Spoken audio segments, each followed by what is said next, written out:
Chapter 2 Video Response. First question asks, much of the brain research you have read about in this chapter was carried out using animals. In many studies, it is necessary to euthanize animals to study their brain tissues directly. Many people object to this practice, but others say it is justified because it advances knowledge about the brain. Prepare arguments to support both of the following positions. The use of animals in brain research projects is ethical and justifiable because of the possible benefits to humankind, and the flip side, the use of animals in brain research projects is not ethical or justifiable on the grounds of possible benefits to humankind. Animal research has had a vital role in many scientific and medical advances of the past century and continues to aid our understanding of various diseases. Throughout the world, people enjoy a better quality of life because of these advances and the subsequent development of new medicines and treatments, all made possible by animal research. Although society views animal research as an ethical dilemma, research polls show that a high proportion, 84% in 1999, 90% in 2002, and 89% in 2005, is ready to accept the use of animals in medical research if the research is for serious medical purposes, suffering is minimized, and the alternatives are fully considered. And according to the National Library of Medicine online, in 2006, a survey by GP Net showed that 96% of GPs, general practitioners, agreed that animal research has made important contributions to many medical advances. The opinion poll also sought doctors' views about the safety testing of medicines.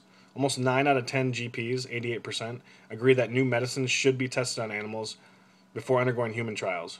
On the other side, the use of animals in brain research is not ethical.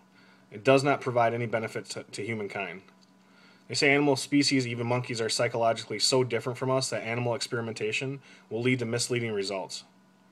Even the animals that are not killed through research must live in captivity and are often injured and otherwise experiencing pain and distress.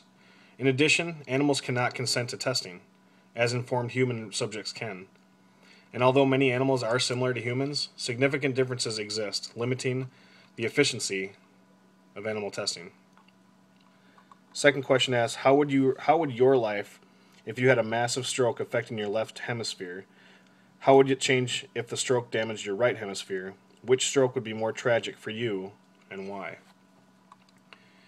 For one, all of my language functions would be affected, including my speech, writing, reading, speech comprehension, and comprehensions of written information if I had a stroke on my left hemisphere. Also, I would lose all control of my right side of my body, which would be detrimental, being right-handed and right-footed for everything. Finally, I would likely lose a sense of well-being, which is processed by the left hemisphere. With the right hemisphere, I wouldn't be able to process music, have emotional thinking, or perceive visual spatial relations. I would have a hard time understanding metaphors and finding my way around, even in my own house. I finally would not be able to interpret nonverbal behavior like gestures or simple facial expressions like smiling or frowning. I would definitely have a harder time if I had a massive stroke on the left hemisphere, as I stated before. Being right dominant for everything, as well as most of my important events and things I do in life, involve speaking, writing, and reasoning. That's my video response for Chapter 2.